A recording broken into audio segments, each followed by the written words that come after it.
உடைய மாநில மகளிர் அணி பொருளாளர் மாலினி ஜெயச்சந்திரன் கருப்பு பணத்துல வாங்கின சுமார் 5000 கோடி மதிப்பிலான சொத்து பத்திரத்தை இப்போ 9வது முறையா நாங்க கண்டுபிடிச்சிருக்கிறோம்.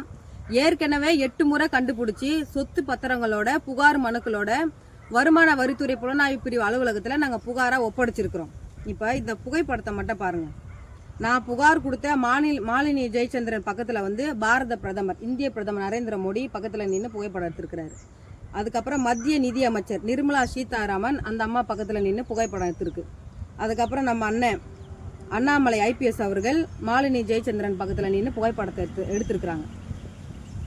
இப்போ இந்திய பிரதமர் நரேந்திர மோடி அவர்களுடைய கட்டுப்பாட்டில் இந்தியாவில் உள்ள அனைத்து புலனாய்வு பிரிவும் அவர் கட்டுப்பாட்டுக்குள்ளே இருக்கு.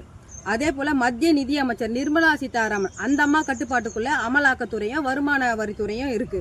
நம்ம அண்ணாமலை ஐபிஎஸ் ஆபீசர் இவங்களுக்கெல்லாம் தெரியாததை நீங்க 5000 கோடி மதிப்பிலான கருப்பு பணத்துல வாங்கின சொத்துக்களை கண்டுபிடிச்சி 8 முறை போயிட்டு புகாரா நீங்க ஒப்படைச்சிருக்கிறீங்க.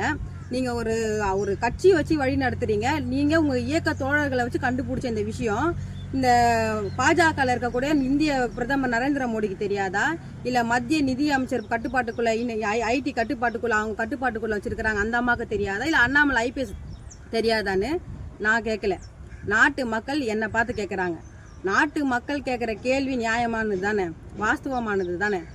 இந்த ஊழல் செய்த இந்த ஊழல்வாதிகள் மீது நான் ஊழல் புகார் வருமான வரித்துறை புலனாய்வு பிரிவில் கொடுத்தன்ற ஒரே காரணத்துக்காக எனக்கு என்னுடைய குடும்பத்தாருக்கு உயிருக்கு அச்சுறுத்தல் இருக்குன்னு தமிழ்நாடு அரசு சார்பாக என் தகவல் எனக்கு தகவலாக சொல்லியிருக்கிறாங்க. நான் 17 வயசுல பொது வாழ்க்கையில் நான் வந்துவேன். 17 வயசுலயே நான் ஏத்துன்னு இருக்கிற தலைவர் தமிழினத்தின் விடுதலை போராட்டத்தை உலக அரங்கில பறைசாட்டின வரலாற்று சிறப்புமிக்க தலைவனை நான் தலைவனா ஏத்துக்கிறேன். இந்த வீரலட்சுமி உசுறு போனா இதுக்கு சமம் நினைக்கிறவங்க நாங்க எங்களுடைய கை சுத்தம், அரசியல் வாழ்க்கை சுத்தம், மனசு சுத்தம். அதனாலதான் ஊழல் செஞ்ச உங்களை நான் கேள்வி கேட்கிறேன். ஊழல் செஞ்ச நீங்க எனக்கு பதில் சொல்ல வேண்டிய தேவை உங்களுக்கு இருக்குது.